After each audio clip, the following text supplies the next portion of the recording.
शांतिरेव शांति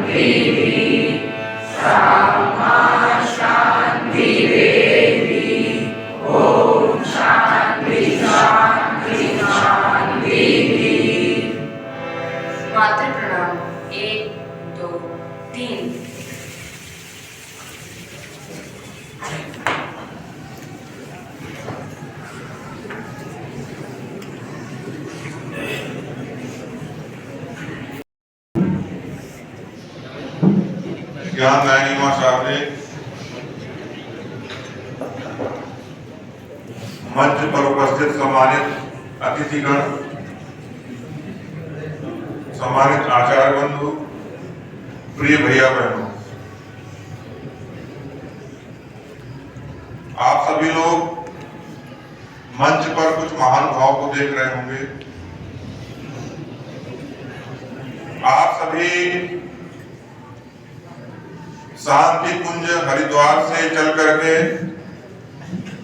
यहाँ कुछ दिनों के प्रवास पर हैं और ऐसे बहुत सारे विद्यालय हैं जहाँ पर जाकर के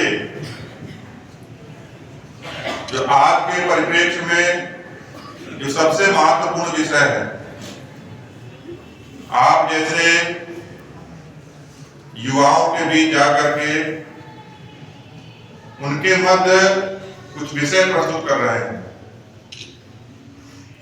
और वास्तव में ये सब आज की सबसे प्रमुख आवश्यकता है, क्योंकि भारत युवाओं का देश कहा जाता है। संपूर्ण विश्व में आज भारत सबसे युवा देश है। हम सभी लोग जानते भी होंगे, कई बार सुने होंगे समाचारों में कि भारत की लगभग 65% से ज्यादा आबादी 35 वर्ष से कम आयु के लोगों की है। यानी कि विश्व में भारत सबसे युवा देश है। इससे पहले चीन माना जाता था, लेकिन चीन को भी भारत ने पछाड़ दिया। तो इसके लिए युवा है, युवा कुछ भी कर सकता है, ऊर्जा से भरपूर है। कहा भी जाता है जिस ओर जवानी चलती है उस ओर जमाना चलता है। लेकिन अगर यही युवा भटक जाए, उसके रास्ते गलत हो जाए, तो चाहे जितना बड़ा देश हो, चाहे वो आर्थिक दृष्टि से हो, चाहे सांस्कृतिक दृष्टि से, निश्चित ही वह पतन के कगार पर चला जाएगा अगर युवा सही रास्ते पर नहीं होगा। तो ऐसी ही एक संगोष्ठी यहाँ पर आयोजित है। जिन महान भावों का समय हमको प्राप्त हुआ है, मैं उनके परिचय के लिए यहाँ पर उपस्थित हूँ। आदरणीय ब्रजेश भाई साहब यहाँ पर उपस्थित हैं मंच पर। आपका विद्यालय परिवार की ओर स्वागत है। मैं आपके सम्मान के लिए विद्यालय के वरिष्ठ आचार्य श्रीमान विनोद सिंह जी से आग्रह करता हूं कि मंच पर आकर के आपको सम्मानित करें। आपके दाहिनी तरफ सुश्री, बाईं तरफ सुश्री पूर्णिमा दीदी, आपका भी विद्यालय परिवार की ओर स्वागत है। और सुश्री तन्नू दीदी आपके बगल में है। मैं आपके सम्मान के लिए 10 बहनों से आग्रह करता हूं, दीदी आप आ जाइए।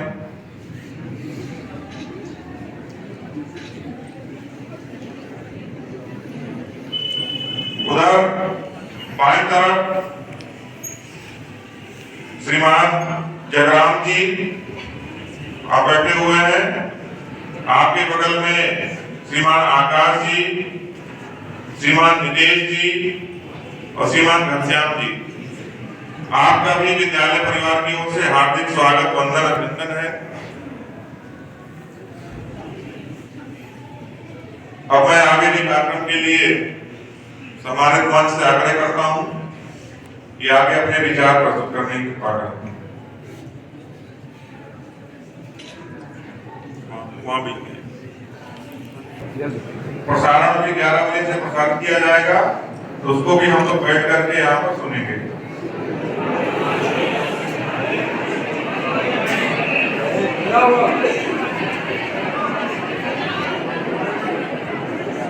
बोले भारत माता की,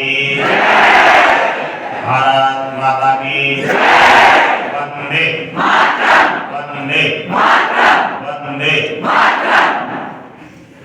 तब सभी आचार्य महोदय गुरुजन के प्रतिनिधि रूप में मंच पर है। आपकी उम्र के बच्चियां जो आपके बीच से बैठी हैं, आपसे कुछ कहना चाहती हैं, अपने कुछ विचार साझा करना चाहती हैं। जैसा प्रधानाचार्य ने कहा कि भारत युवाओं का देश है और युवाओं के लिए हम क्या दे सकते हैं, क्या ला सकते हैं और क्या आपसे आशा अपेक्षा करते हैं, उस पर विचार करने के लिए आज इस संगोष्ठी का आयोजन किया गया है। समय बहुत कम मिला है, व्यस्तताओं की वजह से। हम इतना ही बताना चाहते हैं कि ये बच्चियां जो आपके बीच में आई हुई है, वैसे तो ये शांति कुंज हरिद्वार से इनका संबंध है, किंतु जन्म इनका मध्य प्रदेश के खंडवा जिले में हुआ। खंडवा क्षेत्र से यहाँ बस्ती में आकर के अपने क्या उद्गार व्यक्त करना चाहती हैं, क्यों करना चाहती हैं, और हम गायत्री परिवार का स्थानीय शाखा के लोगों ने इनको क्यों यहाँ आमंत्रित किया है, इसकी कुछ वजह होगी। पहली वजह तो यह है कि हमारी ये बच्चियां अपने कुछ क्षेत्रों में कुछ विशिष्ट कार्यों को करके अपना एक शानदार कीर्तिमान बनाई हुई है और हम सबके लिए प्रेरणा के स्रोत है। उनमें से मैं कुछ के बारे में चर्चा करना चाहता हूँ।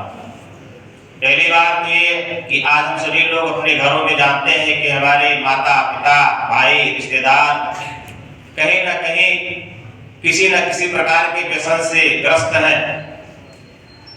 उनको छुड़ाना बड़ा मुश्किल हो जाता है, उनसे मुक्ति पाना बड़ा मुश्किल हो जाता है और बहुत बड़ी बड़ी घटनाएं हो रही हैं इनकी वजह से। हमारे देवियों ने अपने क्षेत्र में और कई गांवों को पूरी तरह से व्यसन मुक्त कर दिया, नशा मुक्त कर दिया, इसलिए हमारे बीच में प्रेरणा के स्रोत बनकर हमारे बीच में पधारी हुई है। हमारे बच्चियों ने अपने क्षेत्र में, जैसा कि आप जानते हैं कि भारतवर्ष में बहुत बड़ा वर्ग है जो मांसाहार करता है, पशुओं की बलि दी जाती है।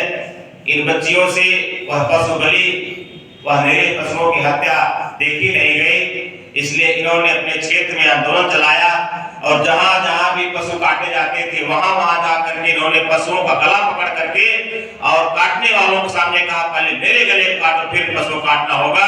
इसलिए इन्होंने अपने क्षेत्र को पूरी तरह से मांसाहार मुक्त कर दिया, पशु बलि से मुक्त कर दिया। इसलिए आइकन बनी हमारी ये, हमारे बीच में आज प्रेरणा स्रोत बन करके आई हुई है। इन बच्चियों ने अपने क्षेत्र में इन जैसी कन्याओं को, भाइयों को सही दिशा देने के लिए 2019 में 5000 कन्याओं का एक विशाल जो है कन्या कौशल शिविर आयोजित किया, जो 4 दिन का था। व्यवस्था तो 5000 की थी, लेकिन उसमें संख्या जो आई 11000 की संख्या आई, जिसमें सारे कार्यक्रम, जिस तरह से आपके यहाँ बच्चे सारा कार्यक्रम संचालित करते हैं, गायन वादन मंचन से लेकर के कर्मकांड प्रशिक्षण के कार्यक्रम और सारे के सारे कर्मकांड इन नन्ही मुन्नी बच्चियों ने किया था, इनकी टीम ने किया था। इसलिए वह प्रेरणा के स्रोत बनकर के हमारे पीछे पधारी। इन बच्चियों ने कोरोना काल में जब पूरा देश, पूरा विश्व शांत हो गया था, स्थिर हो गया था, तब ये माने नहीं, इनकी टीम ने अपने क्षेत्र में घर घर निकल करके 3000 घरों में यज्ञ कराया और यज्ञ से जो आर्थिक पैसे आए लगभग 9 लाख रुपए, उन 9 लाख रुपए से उन्होंने शानदार गौशाला की स्थापना की। आज की गौशाला में 100 गौ माताओं की सेवा करने का पूरी व्यवस्था है और गौ माता से निकलने वाले प्रोडक्ट की सेवा के लिए पूरे देश विदेश में इनके जो है प्रोडक्ट जा रहे हैं, सेल किए जा रहे हैं, पहुंचाए जा रहे हैं, लोग उससे आह्लादित हो रहे हैं। यह काम जिन लोगों ने किया है, इसलिए हमारे बीच में पधारी हुई है।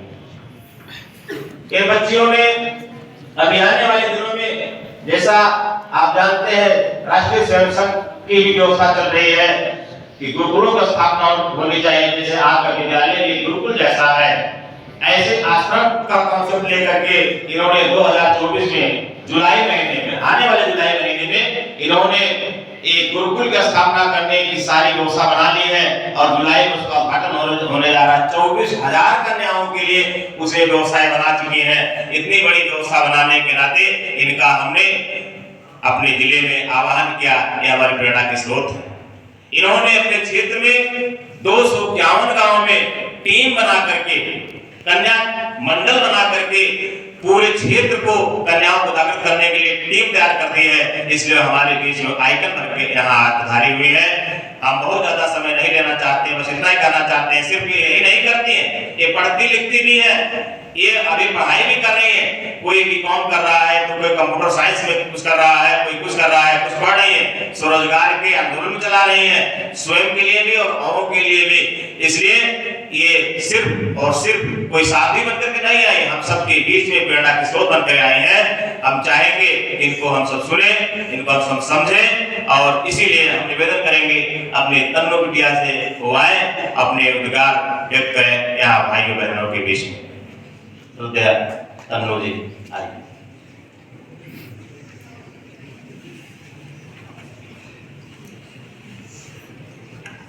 बोली भारत माता की जय, सियावर रामचंद्र भगवान की जय, वंदे मातरम, वंदे मातरम, बोल गादिपति महाकाल की जय। आप सभी को हमारा सादर प्रणाम। मेरा नाम तनु पाटीदार है और हम मध्य प्रदेश के खंडवा जिले से आए हैं, और हम इन्हीं उद्देश्यों को लेकर आए हैं कि हमारे भारत देश की युवा पीढ़ी आगे बढ़े, हमारे भारत देश की युवा पीढ़ी आगे बढ़े और भारत देश के लिए कुछ ऐसा करे जिससे हमारी भारतीय संस्कृति का नाम रोशन हो सके और हमारे भारत देश का नाम रोशन हो सके। जैसे हमारे बहुत सारे ऐसे वीर शहीद रहे हैं, बहुत सारे वीरांगनाएं रही है जिन्होंने भारत देश के लिए पूरा बलिदान दे दिया। लेकिन आजकल क्या हो रहा है, आजकल हम सब चकाचौंध में फंसे हुए हैं। कैसी चकाचौंध में? जो एक मोबाइल आ गया है, एक मोबाइल आ गया है और एक टीवी आ गई है। ये दो चीजों में हम फालतू टाइम वेस्ट करते जा रहे हैं।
होती है उसके अंदर छिपी हुई होती है, जितनी भी उसमें क्वालिटीज होती है उसके अंदर होती है। उसी प्रकार हमें भी अपने अंदर की क्वालिटीज को जगाना है, अपने अंदर की योग्यताओं को पहचानना है, अपने अंदर की प्रतिभाओं को जानना है और हमें अपने आप को समझना है कि हम भारत देश में कुछ न कुछ कर सकते हैं, हम भारतीय संस्कृति के लिए कुछ न कुछ कर सकते हैं। आपको स्मार्ट का फुल फॉर्म बताना चाहूंगी। S मींस होता है स्पेसिफिक, M मींस होता है मेजरेबल, A मींस होता है अचीवेबल, R मींस होता है रिलेवेंट एंड T मींस होता है टाइम बाउंड। एक स्पष्टता के साथ बेटी होनी चाहिए, एक स्पष्टता के साथ बेटा होनी चाहिए, एक मापने योग्य इंसान होना चाहिए, प्राप्त करने योग्य इंसान होना चाहिए, एक समयबद्ध इंसान होना चाहिए और एक उपयुक्त इंसान होना चाहिए। ये होता है स्मार्ट का फुल फॉर्म। लेकिन सिर्फ हम स्मार्ट यही समझ रहे हैं कि बाहरी दिखावा है, इसको चमकाने से हम स्मार्ट नहीं बन जाएंगे। हमें अगर स्मार्ट बनना है तो अपने अंदर की प्रतिभाओं को हमें जगाना होगा। अपने अंदर बहुत सारी योग्यताएं छिपी हुई है, हमारे अंदर बहुत सारी प्रतिभाएं छिपी हुई है, उन्हें जगाने की आवश्यकता है। क्योंकि हमारे भारत देश की पहली विकलांग महिला अरुणिमा सिन्हा जी, जिनका एक पैर कट जाने के बावजूद वो माउंट एवरेस्ट की सबसे ऊंची चोटी पर चढ़ गई। अरुणिमा सिन्हा जी एक बेटी थी जो वॉलीबॉल प्लेयर थी। वो ट्रेन में सफर कर रही थी तो उनके साथ क्या हुआ, उनके गले में सोने की चेन थी। उनके गले में सोने की चेन को देखकर कुछ गुंडे उनके पास आए और चेन को खींचने लगे। लेकिन सभी प्लेयर्स की एक हैबिट होती है कि वह बॉल किसी दूसरे के पास जाने नहीं देते। उसी प्रकार अरुणिमा सिन्हा जी ने भी भय लिया। जैसे ही गुंडों ने चेन खींची तो उन्होंने नहीं दी। जब तक उनकी कोशिश जारी रही तब तक उन्होंने चेन गुंडों को नहीं दी। लेकिन जब चेन नहीं दी तो अरुणिमा सिन्हा जी को ट्रेन से बाहर फेंक दिया गया। गुंडों ने अरुणिमा सिन्हा जी को ट्रेन से बाहर फेंक दिया। लेकिन दुर्भाग्य यह हुआ कि उनको जैसे ही ट्रेन से बाहर फेंका तो सामने से दूसरी ट्रेन आई और उनका एक पैर कट गया। रात भर उनका एक पैर कटा हुआ चूहों ने उनके पैर को कुतरा। रात भर जैसे ही सुबह हुई कुछ लोगों ने देखा, उन्हें हॉस्पिटल ले जाया गया। हॉस्पिटल में अरुणिमा सिन्हा जी को जैसे ही पता चला कि उनका एक पैर नहीं रहा और अखबारों में खबर छापी गई कि अरुणिमा सिन्हा जी ने ऐसा कर दिया, वैसा कर दिया, उन्होंने गलत काम किया। लेकिन उन्होंने तब ठाना कि मैं भारत देश के लिए एक ऐसी बेटी बनूंगी जिससे मुझे पूरा भारत देश जान सके और मेरे द्वारा दूसरी बेटियों को हिम्मत मिल सके। तो उन्होंने ठाना कि मेरा एक पैर नहीं है तो क्या हुआ, मेरे दो हाथ तो है, एक दूसरा पैर तो है। तो नकली पैर लगाकर वो माउंट एवरेस्ट की सबसे ऊंची चोटी पर चढ़ गई और भारत देश की पहली विकलांग महिला बन गई। तो हमें भी ऐसे कुछ करना है, हमारी भारतीय संस्कृति के लिए हमें भी कुछ करना है, हमारे भारत देश के लिए हमें भी कुछ करना है। आजकल अगर आप देखा जाए तो हम पाश्चात्य संस्कृति की ओर बढ़ते जा रहे हैं। तो पाश्चात्य संस्कृति की ओर न बढ़ते हुए हमें ऐसे कुछ करना है भारतीय संस्कृति के लिए, भारत माता के लिए और हमारे माता पिता के लिए।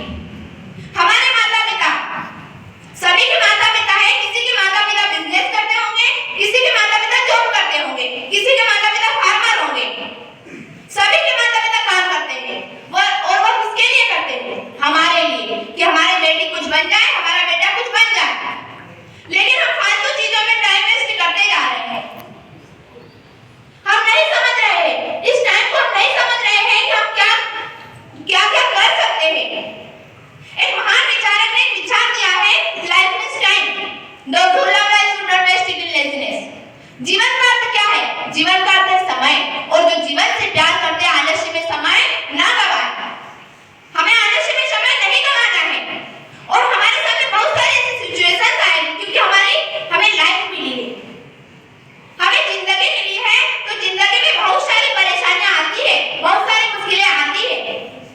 लेकिन इन मुश्किलों से ना घबराते हुए हमें ऐसे विचारों से जुड़ना है जिनसे हमारी जिंदगी बदल जाए। क्योंकि एक विचार और दिया है महान विचारक ने कि विपरीत परिस्थितियों में जो धैर्य, साहस और ईमान स्थिर रख सके वही सच्चा सूरवीर है।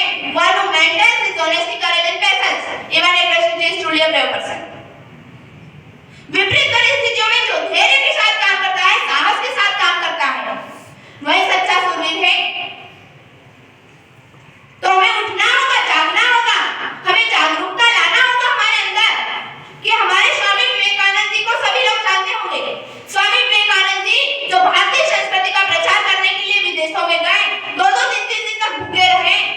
भारतीय संस्कृति का प्रचार किया, लेकिन हमारा सिर्फ उद्देश्य क्या रह गया है? सिर्फ हमारा उद्देश्य यही रह गया है कि हमारा घर परिवार है, हमारे भाई बहन है, लेकिन हमें ये नहीं पता है कि ये भारत देश हमारा है। इस भारतीय संस्कृति के लिए हमें कुछ करना है, तो हमें अपने आप को समझना होगा, अपने अंदर की क्वालिटीज को जगाना होगा। और आप अपना भविष्य नहीं बदल सकते, लेकिन आपकी जो आदतें हैं वो आपका भविष्य जरूर बदल सकती है। और अवश्य आपकी बदली हुई आदतें आपका भविष्य चेंज कर सकती है। तो आप अगर अपना भविष्य नहीं बदल सकते तो अपनी आदतों में सुधार लाइए, अपने हैबिट्स में सुधार लाइए, तभी हम इस भारत देश का भविष्य बना सकते हैं।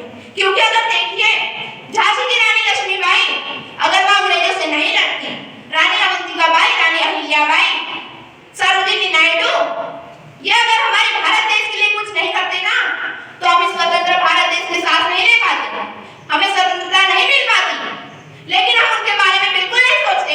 हमारी आइडियल क्या रह गई है? आजकल हमारी आइडियल सिर्फ वही रह गई है, आलिया भट्ट, कैटरीना कैफ, प्रियंका चोपड़ा, ये हमारी आइडियल रह गई है। ये हंसने की बात नहीं है, ये जो समाज में चल रहा है उसकी बात है। तो हमारी आइडियल यहीं तक सीमित रह गई है। इनको न बनाते हुए हमारी आइडियल्स ऐसी महिलाओं को बनाए, रानी लक्ष्मीबाई को बनाए, रानी अवंतिकाबाई को बनाए, प्रतिभा पाटिल जी को बनाए, सरोजिनी नायडू जी को बनाए, रीता फारिया जी को बनाए। इन सबको अपने आइडियल्स मानो, स्वामी विवेकानंद जी को अपने आइडियल्स मानो, तभी हम इस भारत देश के लिए कुछ कर सकते हैं। क्योंकि रानी लक्ष्मीबाई आखिरी दम तक लड़ती रही और अपने जीवन को स्वाहा कर दिया, और उनके अंदर से बस यही उनका नारा था कि मैं रहूं या ना रहूं, भारतीय रहना चाहिए। तो हमें भी कुछ अपने अंदर ऐसा जुनून लाना होगा, अपने लक्ष्य की ओर ध्यान देना होगा। आप स्टूडेंट लाइफ में हो सभी, तो स्टूडेंट लाइफ में सबसे ज्यादा दो चीजों की आवश्यकता होती है। फर्स्ट है टाइम, दूसरा है डिसिप्लिन, अनुशासन। अगर आपने टाइम का सही सदुपयोग कर लिया और अनुशासन के साथ जीवन जी लिया, तो आप अवश्य सफलता के रास्ते पर बढ़ सकते हो।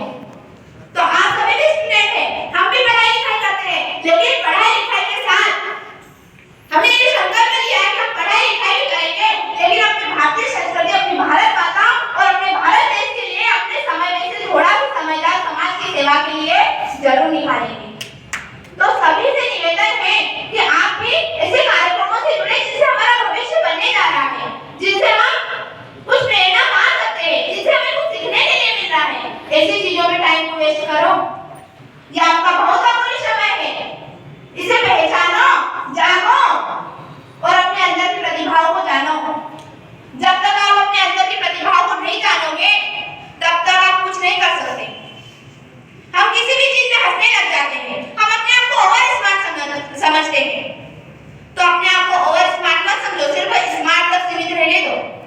हमारे अंदर आत्मविश्वास होना चाहिए, कॉन्फिडेंस होना चाहिए कि हम सब कुछ कर सकते हैं, लेकिन अपने अंदर की प्रतिभाओं को जगाने की आवश्यकता है, तभी हम सब कुछ कर सकते हैं। एक लास्ट में सिर्फ आपको एक विचार देना चाहूंगी, पंडित श्री राम शर्मा आचार्य जी का एक विचार कि अपना मूल्य समझो और विश्वास करो कि तुम संसार में सबसे महत्वपूर्ण व्यक्ति हो। Realise your worth and believe that you are uniquely made by almighty in the world. बोलिए भारत माता की जय।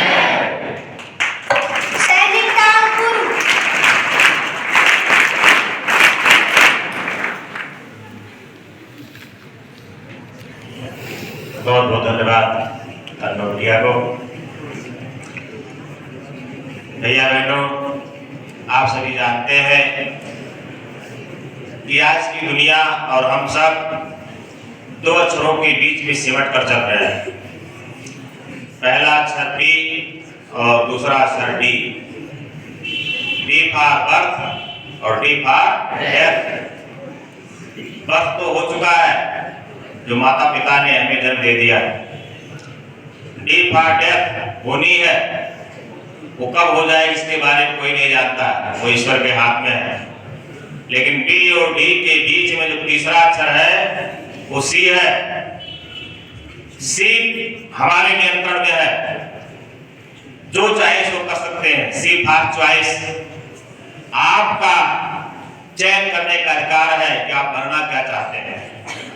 आप एक गए गुजरे इंसान बनना चाहते हैं या महान बनना चाहते हैं, आप रंग बनना चाहते हैं, राजा बनना चाहते हैं, आप देश को नेतृत्व देने वाला बन सकते हैं या भीड़ के हिस्सा बनना चाहते हैं, ये आपके ऊपर निर्भर करता है। समय आ गया है, हम चॉइस करें, सी को फॉलो करें और हम उस चीज को चुने जिससे हमारा कल्याण हो सकता है, हमारे घर परिवार का कल्याण हो सकता है और हमारे अंदर का देवता जाग सकता है।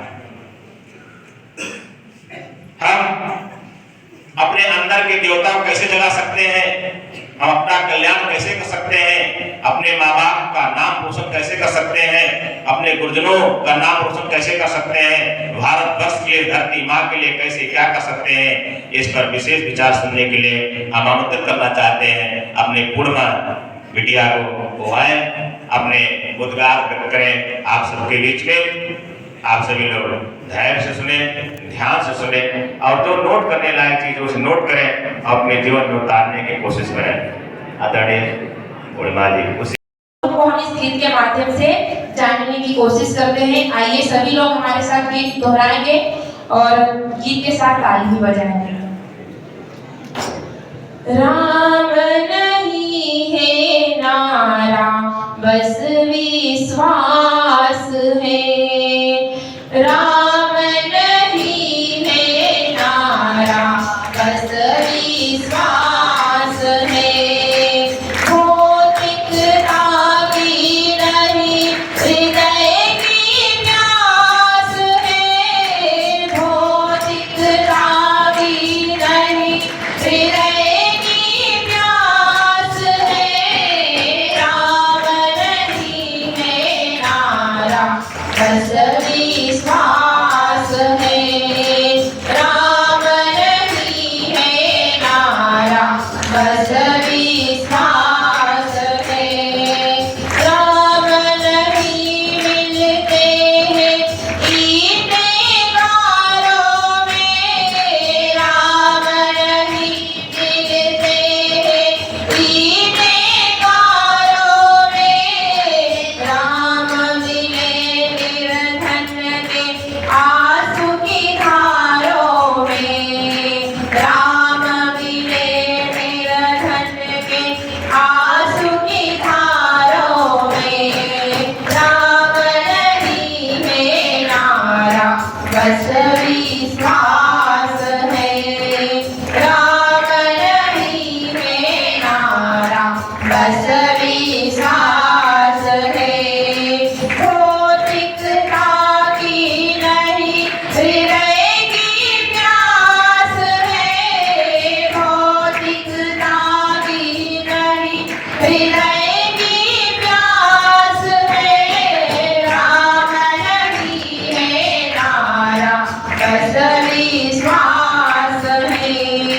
राम नहीं है नारा बस विश्वास है, राम मिले के पंचवटी की छाँव में, राम मिले के पंचवटी की छाँव में, राम मिले के अंगद वाली आँखों में, राम मिले के अंगद वाली आँखों में, राम नहीं है नारा बस विश्वास है, राम नहीं है नारा बस विश्वास है, राम मिले सीता देसी मानवता में,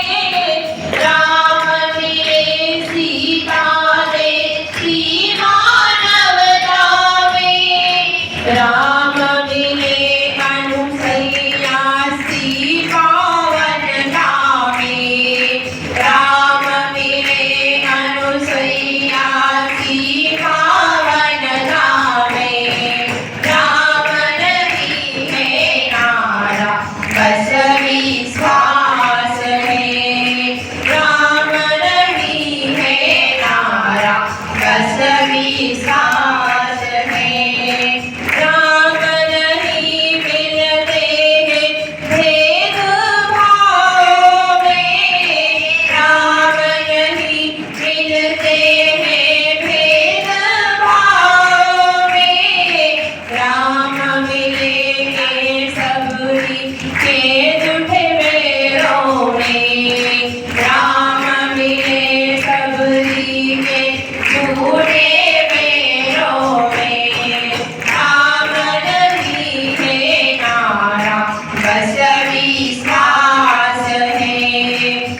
बोलिए सियावर रामचंद्र भगवान की साथ एक स्वर में बोलेंगे। अपने अंदर की ऊर्जा को हम जगाने का भाव करेंगे, अपने अंदर की पावर को पहचानने का भाव करेंगे। जो हमारे अंदर पावर है, जो दिव्य है, और हम सब के अंदर किसी संकल्प के रूप में, किसी प्रतिभा के रूप में, किसी चेतना के रूप में हम सब के अंदर भरा है, उसी का ध्यान करेंगे। आंखें बंद, एक साथ एक स्वर में गायत्री मंत्र। ओम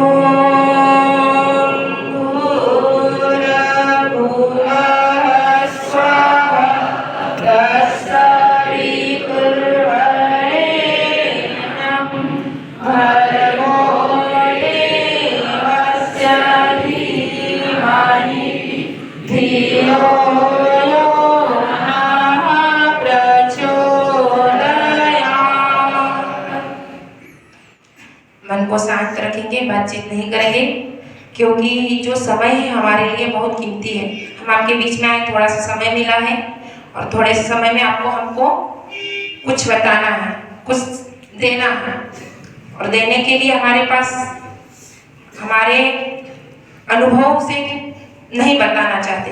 हम आपको अपने खुद के, आप सबके अनुभव से, हम सबके अंदर जो है भगवान के प्रति, संस्कृति के प्रति, संस्कारों के प्रति, समाज के प्रति, माता पिता के प्रति और खुद के जीवन के प्रति, हमारे अंदर जो हम सोचते हैं, चिंतन करते हैं, और हम उस सोचने और चिंतन करने के भाव को अपने आप में एक लक्ष्य बना लेते हैं। और जिस लक्ष्य के लिए हम जी रहे हैं, हमारे पास जो लक्ष्य है, हमारा सभी का लक्ष्य होगा, और सभी के लक्ष्य अलग अलग होते हैं। किसी का डॉक्टर बनने का होता है, किसी का टीचर बनने का होता है, किसी का पुलिस में जाने का होता है, किसी का IPS अधिकारी बनने का होता है, किसी का कलेक्टर बनने का होता है। सबके लिए लक्ष्य होते हैं, अलग अलग होते हैं, और वही लक्ष्य के हिसाब से वो अपनी तैयारी करना शुरू कर देता है। लेकिन ये लक्ष्य जो है हमारे, एक लक्ष्य तो ये भौतिक है, लेकिन जो हमारा आध्यात्मिक लक्ष्य होना चाहिए वो हमारा सबका एक होना चाहिए। भौतिक लक्ष्य हमारे अलग हो सकते हैं, लेकिन हम सबका आध्यात्मिक लक्ष्य एक होना चाहिए। और आध्यात्मिक लक्ष्य एक ही होना चाहिए कि हमको एक अच्छा श्रेष्ठ इंसान बनना है, हमें एक नेक इंसान बनना है, हमें एक अच्छा बेटा बनना है, हमें एक अच्छी बेटी बनना है, और ऐसी बेटी और ऐसा बेटा बनना है जिससे हमारा तो कल्याण होगा ही होगा, लेकिन औरों का भी कल्याण हो जाए, औरों के जीवन में भी परिवर्तन शुरू हो जाए, हमारे कारण दूसरों के जीवन में भी प्राण आ जाए। हमें ऐसा एक युवा बनना है, एक ऐसी युवा बेटी बनना है, एक ऐसा युवा बेटा बनना है कि हम मुर्दे के अंदर भी प्राण डाल ले। इतनी ताकत हमारे अंदर हो जानी चाहिए, इतनी शक्ति हमारे अंदर जागृत हो जानी चाहिए, और अपनी शक्ति को यदि हम पहचान ले, अपनी ताकत को पहचान ले, तो हम जीवन में जो नामुमकिन शब्द है वो हट सकता है। अभी हमारी बहन ने आपको बहुत कुछ बताया, बहुत कुछ चीजें बताई, बहुत कुछ बातें बताई जो आपके लिए, हम सब के लिए जीवन में बहुत जरूरी है। हम कैसे अपने जीवन को बदल सकते हैं, अपने जीवन में अपने भविष्य को कैसे बदल सकते हैं अपनी आदतों से, हम अपने जीवन में कैसे अपने उद्देश्यों को पूरा कर सकते हैं, हमारे लक्ष्य को हम कैसे प्राप्त कर सकते हैं, हम मुश्किलों का सामना कैसे कर सकते हैं, और मुश्किलों का सामना करके, संघर्षों का सामना करके अपनी मंजिल को कैसे प्राप्त कर सकते हैं। हम सबको अभी ये जानने की कोशिश करना है कि हम अभी जीवन के उस मोड़ पे हैं जिस मोड़ पर, यही जिंदगी का सबसे बड़ा मोड़ होता है, सबसे बड़ा मोड़ यही होता है। विद्यार्थी जीवन में सबसे बड़ा मोड़ इसी उम्र में होता है। इस मोड़ में यदि हम अपने आप को कमजोर समझ लेते हैं तो फिर हम जिंदगी में हमारा आने वाला भविष्य बर्बाद हो जाता है। लेकिन इसी उम्र में यदि अपने जीवन का लक्ष्य और जीवन के उद्देश्य को हमने समझ लिया, और अपने समय को, अपनी प्रतिभा को, अपने जीवन को और अपने अंदर की पॉजिटिविटी को यदि हमने सही कार्य में लगा दिया, तो इसी मोड़ से हम अपना भविष्य प्रखर कर सकते हैं, उज्जवल कर सकते हैं, प्रखरवान बन सकते हैं। इसी उम्र में हमको सोचना है, इसी उम्र में हमको चिंतन करना है, इसी उम्र में ठान लेना है, और इसी उम्र में हमें अपने लक्ष्य के प्रति सजग हो जाना है कि हमें करना क्या है, हमें बनना क्या है, हमको बनकर अपने देश के लिए, अपनी संस्कृति के लिए और औरों के लिए क्या करना है। हमारे जो टीचर्स होते हैं, हम जिस स्कूल में पढ़ रहे हैं, हमारे घर में माता पिता होते हैं और वो हमें बार-बार हर चीज के लिए रोकते हैं, टोकते हैं। जो बुरी हमारे लिए चीज होती है, हमको पता है कि ये गलत है, लेकिन हमारे माता पिता, हमारे गुरुजन हमें समझाते हैं कि बेटा ये गलत है, ऐसा नहीं करना है, लेकिन फिर भी हम उस चीज के पीछे भागते हैं, हम उनकी बात नहीं मानते और हमें लगता है कि बार-बार हमको रोका टोकी क्यों करते हैं, हमें खुद की जिंदगी क्यों नहीं जीने देते हैं। यदि हमको कोई बात सही बता रहा है और उस बात पर हम अमल नहीं कर रहे और हमारे मन में ऐसा लगता है कि क्या ये सब फालतू की बातें हैं, हमको नहीं करना है, बार-बार रोका टोकी की जाती है हमारे ऊपर, बार-बार हमको समझाया जाता है, लेकिन जो समझाए सबको यदि कोई गुरुजन दे रहे हैं, माता पिता दे रहे हैं, दादा दादी दे रहे हैं, परिवार वाले दे रहे हैं, समाज वाले दे रहे हैं और कोई हमको बता रहा है कि बेटा तुम्हारे लिए गलत है, तुमको सही रास्ते पर चलना है, तो हमको उनकी बात मानना चाहिए। क्योंकि यदि हमने उस बात को यदि नहीं माना तो आने वाला भविष्य किसका खराब होगा? हमारा होगा। एक छोटा सा बच्चा रहता है, उसके माता पिता दादा दादी उसको रोक टोक करते हैं कि बेटा समय से उठना है, जल्दी उठो, जल्दी उठकर पढ़ाई करो, समय का मैनेजमेंट करो, थाली में झूठा नहीं छोड़ना है। हमको रोकते हैं, टोकते हैं, बेटा फालतू पानी वेस्ट नहीं करना है, नल ज्यादा नहीं खोलना है, बहुत सारी चीजें। एक बच्चा था, उसको भी उसके दादा दादी बहुत रोकते थे हर चीज में, वो बच्चा परेशान था। उस बच्चे ने सोचा कि मैं बड़ा हो जाऊंगा, अच्छी जॉब करूंगा और अपने घर परिवार से दूर रहूंगा, खुद की जिंदगी जीऊंगा, इसको आराम की जिंदगी जीऊंगा जहां मुझे कोई रोक टोक नहीं करे। वो बच्चा बड़ा हुआ और पढ़ लिख कर बड़ा हो गया, अब उस नौकरी की तलाश में था। उसने बहुत सारे फॉर्म भरे, एक दिन उसको एक इंटरव्यू में जाना था जॉब के लिए। इंटरव्यू में गया, इंटरव्यू देने गया, जैसे ही ऑफिस में गया तो ऑफिस में गया और वो अंदर गया जहां पर ऑफिसर लोग बैठे थे, तो उसने उनको नमस्कार किया। ऑफिसर लोगों ने कहा कि आप पास हो गए। बस बच्चा आश्चर्यचकित हो गया, वो लड़का कि मैं कैसे पास हो गया, मैंने तो अभी इंटरव्यू भी नहीं दिया, मैं तो अभी आया। बोले आपको कोई गलतफहमी हुई होगी, आप मजाक मत कीजिए, आप पूछिए, मुझे इंटरव्यू देना है। तो ऑफिसर लोग बोले नहीं बेटा पास हो गए हो। तो बोले मैं कैसे पास हो गया हूँ? तो जो ऑफिसर लोग थे वो बोले कि हमारे ऑफिस में कैमरा लगा है, हम उसमें से देख रहे थे, तुम जैसे ही गेट के अंदर आए तो तुमने देखा कि एक लाइट चालू थी, ऑन थी और वहां कोई नहीं बैठा था, तुमने उसको बंद कर दी। फैन चल रहा था, कोई बैठा नहीं था, तुमने बंद कर दिया। नल खुला था लेकिन तुमने उसको बंद कर दिया।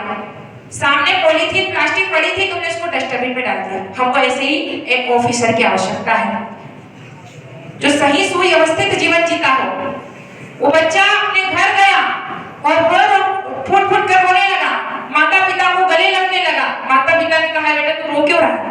बोले आज बचपन से तो आप मुझे सही संस्कार नहीं देते, आप सही चीज मुझे नहीं समझाते, नहीं सही ज्ञान देते, तो आज मैं इतना बड़ा ऑफिसर नहीं बन पाता।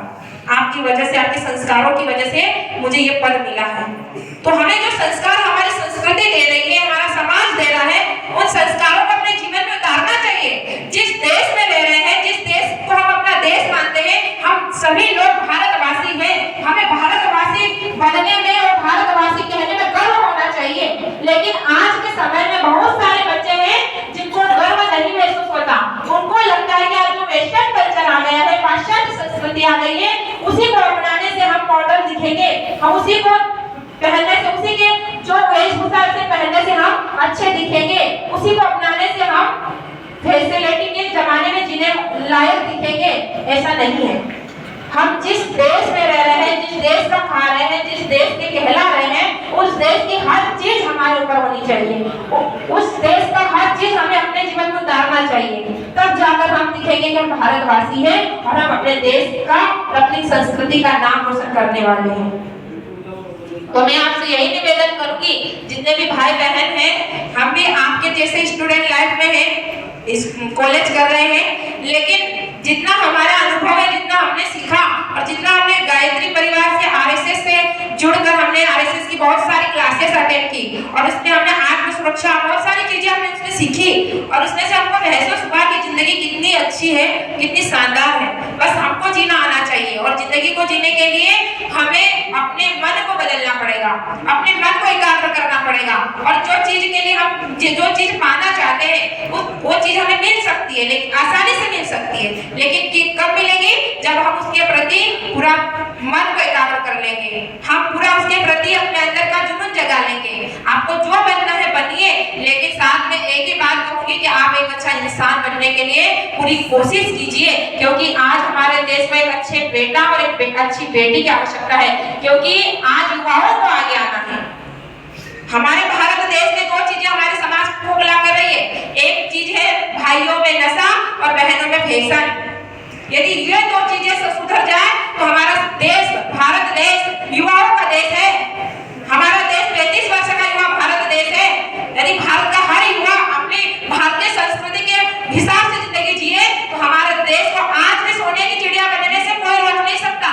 हमारा देश आज भी जगत गुरु है। हमारे समाज में फैली हुई जो बुराइयां, अंधविश्वास, कुरीतियां हैं, उसको हम जड़ से मिटा सकते हैं, लेकिन कौन मिटाएगा? आप सब युवा, क्योंकि युवाओं से ही भविष्य बनेगा। आप सबके माध्यम से आने वाला भविष्य बनेगा। लेकिन आप और हम यदि संस्कारवान नहीं रहेंगे तो हम अपने देश को कैसे संस्कारवान बनाएंगे? हम यदि चरित्रवान नहीं रहेंगे तो अपने देश को चरित्रवान कैसे बनाएंगे? इसलिए हमें अपने चरित्र की रक्षा करना आना चाहिए। आज जो हो रहा है लिव इन रिलेशनशिप बन रहे हैं बच्चों में, उनको खत्म करना चाहिए। हमारी जो नियत में वासना जागृत हो रही है उसको खत्म करना चाहिए। हमारे मन में जो भटकाव आ रहे हैं उस भटकाव से हमें बचना चाहिए। आज सबसे ज्यादा युवाओं में भटकाव का जो समय है ये भटकने वाला समय है। इसी उम्र में भटकाव आते हैं, बहुत सारे भटकाव आते हैं। बेटियों के जीवन में भटकाव आते हैं, भाइयों के जीवन में भटकाव आते हैं। हम अपने जीवन को सिर्फ यही तक जीते हैं, खाना पीना सोना बैठना पैसे कमाना जॉब करेंगे और जिंदगी को जिएंगे, लेकिन थोड़ा हटकर जीवन जियो। ये जीवन तो हर कोई जी रहा है, लेकिन थोड़ी हटकर जिंदगी को जियो। जो जिंदगी अभी हमारी बहन ने बहुत सारे युवाओं के वीर शहीदों के नाम बताए हैं, उनके जैसे सुभाष चंद्र बोस, जिन्होंने अपने देश में नहीं दूसरे देशों में जाकर हमारी संस्कृति, भारतीय संस्कृति के प्रति एक हिंद फौज की सेना खड़ी कर दी, एक युवा ने। और हम क्या कर रहे हैं? एक ऐसा युवा भगत सिंह जिसने अपनी 22 साल की उम्र में अपने देश के लिए शहीद हो गया, और उसकी बहन, भगत सिंह की बहन भगत सिंह से ज्यादा क्रांतिकारी थी। जब भगत सिंह को फांसी दी गई उस समय पूरा भारत देश भगत सिंह के आत्मा के लिए प्रार्थना कर रहा था। उसकी एक छोटी बहन खड़ी हो गई और उस बहन ने पूरे देश को आवाज लगाई कि मेरे भाई की आत्मा की शांति के लिए कोई प्रार्थना नहीं करेगा। तो सब देशवासी बोलने लगे कि कैसी बहन है, अपने भाई की आत्मा की शांति के लिए प्रार्थना नहीं करने दे रही है। उस बहन से जब पूछा गया तो बहन बोलने लगी कि जब मेरे भाई की आत्मा भटकेगी तो मेरे भाई की आत्मा भारत के हर एक युवा के अंदर जा बैठेगी और वो भगत सिंह बन जाएगा। और आज हजारों लाखों भगत सिंह की आवश्यकता है। उस समय मुट्ठी भर अंग्रेज थे, एक भगत सिंह काफी था। उस समय मुट्ठी भर अंग्रेज थे, एक रानी लक्ष्मीबाई काफी थी, लेकिन आज मुट्ठी भर अंग्रेज नहीं है। आज लाखों हजारों अंग्रेज हमारे मस्तिष्क में छा गए हैं। उसके लिए एक भगत सिंह की और एक रानी लक्ष्मीबाई की आवश्यकता नहीं है, लाखों हजारों भगत सिंह और लाखों हजारों रानी लक्ष्मीबाई की आवश्यकता है आज हमारे देश को। तो आपको रानी लक्ष्मीबाई बनना है, आपको भगत सिंह बनना है। अपनी संस्कृति के लिए सोचना है, करना है, समय निकालना है। और आप यदि सोचोगे कि बहन हम कैसे समय निकाले, हम तो अभी पढ़ रहे हैं। हाँ पढ़ रहे हो, हम भी पढ़ते हैं, लेकिन पढ़ाई के साथ साथ हम अपने जीवन में सुधार ला सकते हैं। हम ऐसे कार्य कर सकते हैं जिससे समाज में फैली हुई बुराइयां खत्म हो सकती है।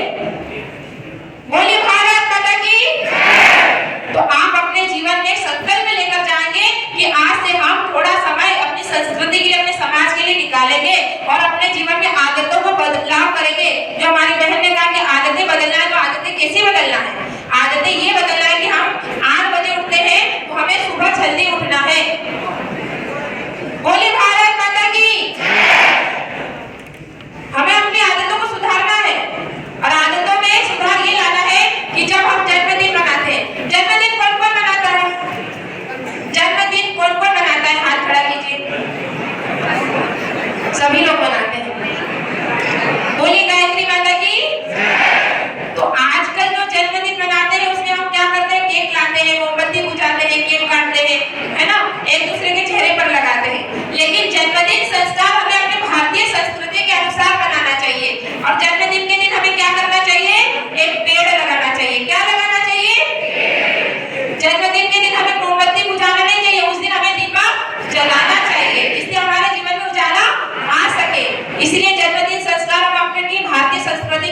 जरूर लगाएंगे और अपनी धरती को हरा भरा जरूर करेंगे। यही सबसे बड़ी देश की सेवा है कि हम अपने पर्यावरण को बचाएं। और दूसरा एक संकल्प कि हम जब भी किसी शादी में, पार्टी में या कहीं पर भी जाए, थाली में झूठा नहीं छोड़ेंगे, अन्न का सम्मान करेंगे, न कि अन्न का अपमान करके हम भारत माता को और भारतीय संस्कृति को गलत दिशा की ओर ले जाएंगे। तो हम अन्न का सम्मान करेंगे और अपनी थाली में झूठा नहीं छोड़ेंगे। एक ऐसा संकल्प लेंगे।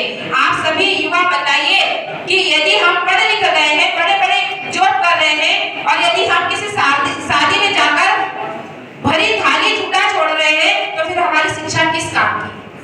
हमारे जो बुजुर्ग थे, हमारे पूर्वज थे, हमारे ऋषि मुनि थे, वो हमारी संस्कृति का सम्मान करते थे, यहाँ के पत्थरों का सम्मान करते थे, तो हम तो अन्न का अपमान कर रहे हैं। तो हमें एक संकल्प यही लेना है कि हम अपनी आदतों में चेंज करेंगे, अच्छा इंसान बनना है, भारतीय संस्कृति के लिए कुछ करना है, तो आज से झूठा नहीं छोड़ेंगे और जन्मदिन संस्कार के दिन एक पेड़ पौधा जरूर लगाएंगे। और पहले एक संकल्प लेगी कि हम जीवन में कभी भी अपनी भारतीय वेशभूषा को पहनने में अपने आप को नीचा महसूस नहीं करेंगे। ये नहीं सोचेंगे कि हमने सलवार कुर्ती पहनी है तो हमको अंदर से ऐसा लग रहा है कि आज का जमाना कैसा है। हम जिस देश में रह रहे हैं उस देश की वेशभूषा हमें पहननी चाहिए, क्योंकि हमारी भारत माता जो है वो हमारा भारतीय कल्चर है। इसीलिए हमें अपनी वेशभूषा पहनने में कोई शर्म नहीं आनी चाहिए। इसीलिए अपने आप में अपनी वेशभूषा शालीन रखें, क्योंकि हमारी वेशभूषा शालीन होगी तभी अभी मैं कभी अमेरिका जाऊं तो वहां के लोग आंख बंद करके कह सकते हैं कि भारत देश से आई है। लेकिन आज हमने अपनी स्थिति कैसे बना ली? आज हमारी बहन बेटियां कैसे कपड़े पहन रही है, हमारी बहनें किस रास्ते की ओर जा रही है, और आज हमारे भाई कौन सी कटिंग कटा रहे हैं। आपके स्कूल के तो बहुत अच्छे भाई है जो मुर्गा छाप, हनी सिंह, कटोरा cutting, one side to side नहीं कटाते हैं। हमें सिखा रखनी चाहिए। हंसने की बात जरूर है लेकिन हमको सुधार लाना है, क्योंकि आज हमारे युवाओं में ये परिवर्तन होता जा रहा है। तो आप सब युवाओं को एक संकल्प लेना है कि हमें ऐसी कटिंग नहीं कटाए। बताइए भगत सिंह ऐसी कटिंग कटाई थी? भगत सिंह ने नहीं ना। रानी लक्ष्मीबाई ने अपनी संस्कृति के कपड़े पहने थे कि पाश्चात्य संस्कृति के? रानी लक्ष्मीबाई ने वो मेकअप करके लड़ने गई थी अंग्रेजों से, नहीं ना। तो हमें अपना मेकअप यदि करना है, अपने चेहरे पर तेज लाना है, तो सूर्य के सामने बैठकर 10 मिनट का मेडिटेशन करो, ध्यान करो। 24 बार गायत्री मंत्र का मेडिटेशन जरूर करें। हर विद्यार्थी को 24 बार गायत्री मंत्र रोज 10 मिनट एकांत में बैठकर उगते हुए सूर्य भगवान का ध्यान करते हुए रोज करना चाहिए, जिससे हमारे मस्तिष्क में सद्बुद्धि का संचार हो, जिससे हमारे मन में अच्छे विचार आए, अच्छा चिंतन बने और हम अपने चिंतन और चरित्र की रक्षा कर सके। तो यही निवेदन है कि आप सभी अपने आप को एक अच्छा बेटा, एक अच्छी बेटी माने और अच्छा बेटा और बेटी बनने में कोशिश जरूर जारी रखें और एक अच्छा क्वालिटी वाला इंसान बने, क्योंकि आज हमारे देश को एक अच्छे बेटे और बेटी की जरूरत है। एक आदर्शवान बेटा, एक आदर्शवान बेटी की जरूरत है। और जो फैशन का समय, उस फैशन से बचे। जो फैशन हमें करनी है, हमें फैशन यदि करनी है तो क्रांति की फैशन करें, जो रानी लक्ष्मीबाई ने की थी। तो आपसे यही निवेदन करेंगे और भाइयों से भी एक निवेदन करेंगे कि किसी भी प्रकार का नशा नहीं करेंगे। ऐसा संकल्प ले, किसी भी प्रकार का नशा, बीड़ी, सिगरेट, गुटखा, इनसे बचे, क्योंकि आप सबका भविष्य को, आप किसका भविष्य हो? आप भारत देश का भविष्य हो। इसीलिए आपको अपनी गरिमा में रहना चाहिए, बेटियों को भी अपनी गरिमा में रहना चाहिए। आप स्वतंत्र भारत देश में श्वास ले रही हो, इसका मतलब ये नहीं कि हम अपनी गरिमा को लाभ दे। आज हमारी जो बहनें माँ बाप को कन्यादान करने का मौका नहीं दे रही है, ऐसी स्थिति हमारे देश की नहीं होनी चाहिए। हमें दर्द होना चाहिए कि हमारे देश की बेटियां लव जिहाद की कुरीतियों में फंसती जा रही है। हमें लव जिहाद से बचना है, हमें किसी लड़के के चक्कर में नहीं आना है। हंसने की बात नहीं, आप सब भाई भी सोचे, अपनी बहनें जो आपकी बहनें भी होगी घर में,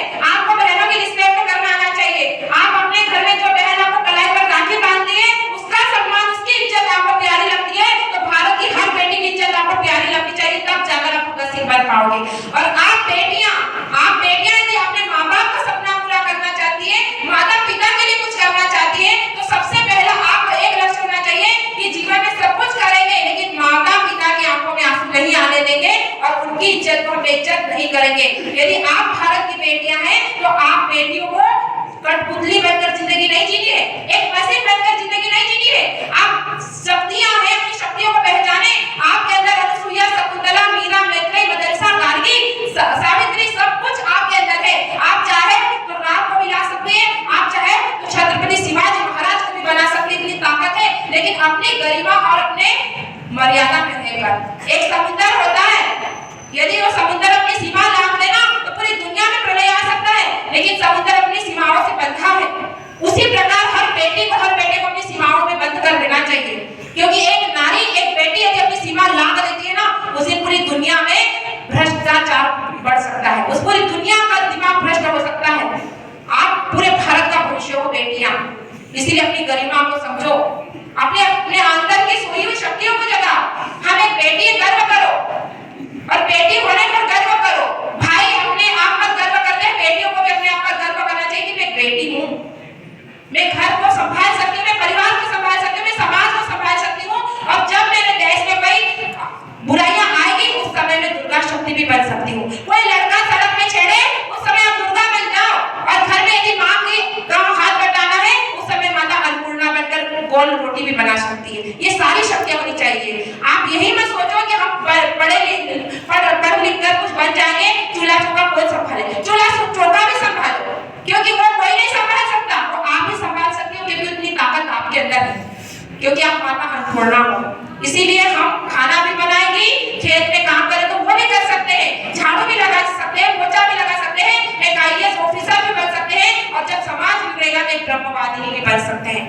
हमारे अंदर सारी क्वालिटीज है। अपनी क्वालिटीज को पहचाने, अपने जीवन की शक्तियों को पहचाने और अपने आप में कॉन्फिडेंस के साथ हिम्मत से अपने आप को बढ़ाए। और कभी बेटियां हिम्मत नहीं हारेंगी, जीवन में कितनी भी मुश्किलें आ जाए हिम्मत नहीं हारेगा। आप सब बेटियां हो, आप भारत का भविष्य हो, क्योंकि आप जब आगे आओगे तो आपसे ही आने वाला भविष्य बनेगा। इसीलिए आप बहनों को अपनी संस्कृति से जुड़कर रहना है, किसी भाइयों की बातों में नहीं आना है, क्योंकि जीवन में इस मोड़ में लड़के आएंगे, वो कहेंगे कि तू कितनी सुंदर है, गुलाब का फूल लेंगे, मोबाइल लेंगे, वो बोलेंगे कि तेरे लिए चांद सितारे तोड़कर लाऊंगा। उनसे एक क्वेश्चन करना कि जिस माँ ने तुझे 9 महीने गर्भ में रखा, जिस बहन ने तुझे कलाई पर राखी बांधी, उसके लिए चांद सितारे तोड़कर लाया जो मेरे लिए लाएगा। माँ बाप से बढ़कर कोई प्यार नहीं कर सकता। इसीलिए किसी फालतू की बातों में मत आना, अपने लक्ष्य की ओर ध्यान देना और लक्ष्य के प्रति इतनी दृढ़ संकल्प ले लो कि आप जीवन में एक ऐसी बेटी बनो कि लाखों बेटियों का भविष्य बना दो। जो आज ठेले पर बैठकर सब्जी बेचने वाली बेटी भी आज लगाकर देख रही है कि कोई बहन आए और मुझे हिम्मत दे दे, ऐसी बहनों का भविष्य बनाना है हमको। यही हमारा लक्ष्य है, यही हमारी संस्कृति है। और आप भाइयों को भी हर बहन की रक्षा करना, हर बहन को सही दिशा से देखना, सही दृष्टि से देखना आपको आना चाहिए। क्योंकि हमारे जो देश के युवा थे भगत सिंह, स्वामी विवेकानंद, उन्होंने हमारी बहनों की, हमारी संस्कृति की रक्षा करने में अपनी जान दे दी। लेकिन यदि आज हम किसी बहन को गलत दृष्टि से देख रहे हैं तो रावण से कम नहीं है हम। इसीलिए अपने अंदर की दृष्टि का बदलाव करें और एक अच्छे युवा, शालीन युवा और भारत को बचाने वाले, भारतीय संस्कृति को बनाने वाले, राष्ट्र निर्माण करने वाले युवा बने। बस इन्हीं बातों के साथ आप सभी को मैं धन्यवाद कहना चाहूंगी कि आपने हमारी बात सुनी। कोई भी बात यदि आपको अशब्द लगा हो तो अपनी बहन समझकर क्षमा करें, लेकिन जो बातें आपको लग रही है कि नहीं जीवन में करना चाहिए, उतारना चाहिए, तो जरूर उतारें। अच्छी पुस्तकें पढ़ें और स्वाध्याय करें। मेडिटेशन गायत्री मंत्र का 10 मिनट सभी लोग जरूर से जरूर करें, क्योंकि गायत्री मंत्र के मेडिटेशन से आपके अंदर अच्छे विचारों का संचार होगा, अच्छे विचार आएंगे, आपका जो आपकी अंदर की नेगेटिविटी है वो सब बाहर निकल जाएगी और पॉजिटिव एनर्जी आपके अंदर आ जाएगी। इसीलिए मेडिटेशन जरूर करें। और आप सभी प्लास्टिक का उपयोग कम से कम करें। जो प्लास्टिक का हम उपयोग कर रहे हैं, कुरकुरे चिप्स खा के फेंकते हैं, तो हम डस्टबिन में डालें, स्वच्छता रखें, सादगी रखें, शालीन बने, विनम्र बने और एक आदर्श बेटा बेटी बनकर राष्ट्र निर्माण में अपना समय और सहयोग दें। धन्यवाद। जय जय सिया राम। बस मैं 1 मिनट की बात कहूंगा। हमारे आदरणीय प्रधानाचार्य जी, शिक्षकगण, शिक्षिकागण और दुनिया को बदलने वाले हमारे युवा साथी, आप जिस शाला परिसर में पढ़ाई कर रहे हैं, शिक्षा ग्रहण कर रहे हैं, ये एक क्रांतिकारी, शहीद, विचारक और मातृभूमि के लिए जीने वाले सैनिक बनाने की एक छावनी है। ये साधारण स्कूल नहीं है, ये पूरे विश्व में भारतीय संस्कृति को जीवंत और जागृत रखने वाले, वीर शहीद पैदा करने वाले एक भारतीय संस्कृति की प्रयोगशाला है। जिसमें आपको शिक्षा और विद्या मिल रही है, तो आप अपने को आपको बिल्कुल छोटा मत मानो।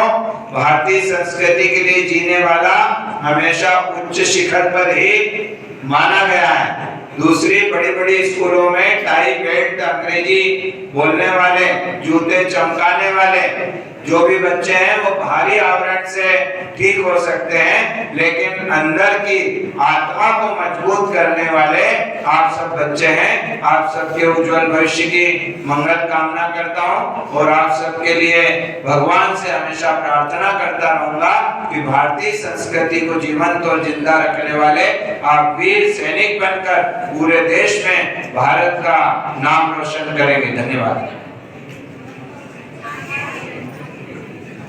बहुत बहुत धन्यवाद उर्मादी को। अब हम निवेदन करेंगे अपने प्रधानाचार्य महोदय से, गुरुजनों से, कि जैसे देवियों ने भी ललकारा है कि हमें अपने जन्मदिन पर केक हटा करके उसकी जगह पे पौधे लगाने की बात है। अपने जन्मदिन पर पौधा लगाएं, वृक्ष लगाएं, इस पर्यावरण को बचाएं, धरती को बचाएं, धरती को हरियाली से जोड़ें। और ऐसे लोग जो प्लास्टिक से दूर रहना चाहते हैं, पॉलिथीन से हटा करके अपने आप को मुक्त करके अपने आप को प्राकृतिक चीजों पर चलना चाहते हैं, ले चलना चाहते हैं, ऐसे कुछ बच्चे बच्चियां, भाई बहना, जिनको अपना मित्र बनाना हो पौधों को, ऐसे बच्चे जो पौधों को मित्र बना सके। मित्र कौन होता है? मित्र वह होता है कि जो आपके हर सुख दुख में आपके साथ रहे, आपके जीने मरने पर आपके साथ रहे और सही दिशा आपको दे, हर वक्त आपका मार्गदर्शन करे। वो बिगाड़ने वाले मित्र की बात नहीं करते हैं, जो गजाड़ी, गजेड़ी और जुआरी और भगेड़ी बनाते हैं, वो वाला मित्र नहीं। हम उस मित्र की बात कर रहे हैं जो आपको प्राण देता हो। आइए, आज मौका है कि हम अपने जीवन में तरु को मित्र बनाएं, पौधे को मित्र बनाएं। जैसे अपने खाने पीने का ध्यान रखते हैं, अपने सोने जागने का ध्यान रखते हैं, अपने भोजन पानी का ध्यान रखते हैं, उसी तरह से अपने मित्र का भी ध्यान रखें।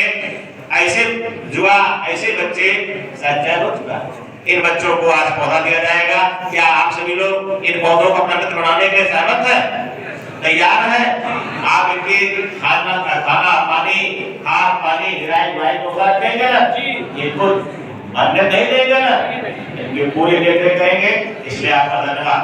5 देवियां जो कचरा प्रबंधन में अपना ध्यान रखें, प्लास्टिक बैग का प्रयोग नहीं, सब्जी लेने जाना है तो सूती कपड़े के झोले में, प्लास्टिक की पन्नियों में नहीं।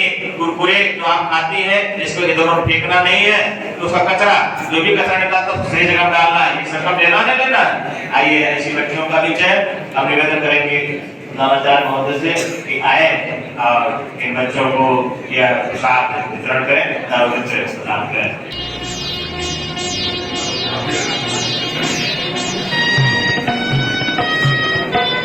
उत्तर से आ रही निरंतर दिव्य शक्ति की धारा, उत्तर से आ रही निरंतर दिव्य शक्ति की धारा। फिर क्यों साहस टूट रहा है पथ के बीच तुम्हारा, पथ के बीच तुम्हारा, पथ के बीच तुम्हारा। उत्तर से आ रही निरंतर दिव्य शक्ति की धारा, फिर क्यों साहस टूट रहा है पथ के बीच तुम्हारा, पथ के बीच तुम्हारा, पथ के बीच तुम्हारा।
सृजन हो रहा नए विश्व का बंधु तुम्हारे द्वारा, फिर क्यों साहस टूट रहा है पथ के।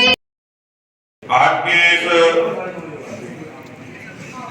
कन्या कौशल और युवा अभ्युदय संगोष्ठी कार्यक्रम में शांति कुंज हरिद्वार से जो दो बहनें पधारी, उन्होंने इतना सुंदर उद्बोधन दिया जो वास्तव में यहाँ पर बैठे हुए जितने भी भैया बहन हैं उनके लिए तो वो सदुपयोगी है ही, साथ ही साथ हमारे जितने यहाँ पर आचार्य बंधु भगिनी सब बैठे हुए हैं वो सबके जीवन के लिए उपयोगी है। हम तभी अपने जीवन में उन्नति कर सकते हैं जब हमारा जीवन एक अच्छे चरित्र वाला होगा। हम भले ही डीएम बन जाए, मैं बार बार कहता हूँ आईएएस बन जाए, आईपीएस बन जाए, डीएम एसडीएम कुछ भी अपने जीवन में बन जाए, लेकिन अगर हमारा चरित्र अच्छा नहीं है, चरित्र उत्तम नहीं है, तो निश्चित ही एक ना एक दिन हम जेल के पीछे जाएंगे। इसलिए सर्वप्रथम हमारा चरित्र उत्तम होना चाहिए, उसके बाद फिर हमको जो कुछ बनना है वो बने। तो आज के इस कार्यक्रम में ऐसे बहुत सारे सुंदर विचार आप लोगों के द्वारा आए। मैं आपकी पूरी टीम को साधुवाद देता हूँ, धन्यवाद देता हूँ कि आप आए और इतना सुंदर कार्यक्रम हमारे भैया बहनों के बीच में रखा। आपका हृदय से धन्यवाद।